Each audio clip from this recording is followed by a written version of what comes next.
Hindi raw dapat gawing excuse ang di umano'y mahinang kondisyon ni dating Pangulong Duterte para hindi matuloy ang pagdinig sa kanyang confirmation of charges sa International Criminal Court. Ayon po yan sa Legal Counsel ng mga pamilya ng drug war victims. Nasa frontline na balitang yan si Kari Kitor.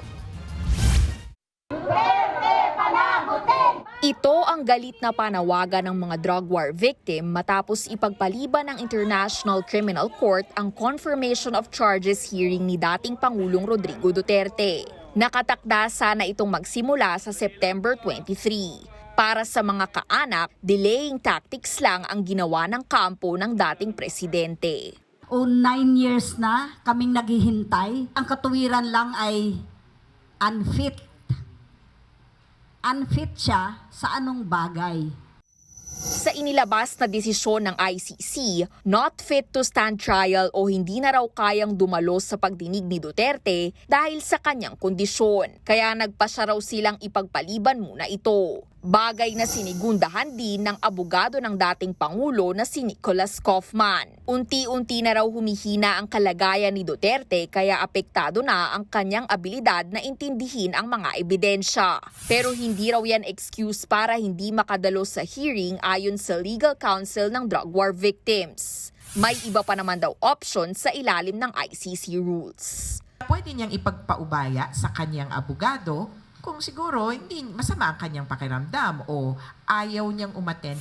Hanggang 120 days o 4 na buwan daw ang standard na timeline ng pagdedesisyon ng ICC sa pag-reschedule ng confirmation of charges hearing. Pero kung hindi pa raw ito matuloy hanggang Disyembre ngayong taon, posibleng maghain ang drug war victims ng motion for reconsideration. Samantala, umaasa rin ang kampo ni Duterte na mapagbibigyan ang hirit nilang interim release para makauwi ng Pilipinas ang dating Pangulo hanggang matapos ang legal proceedings.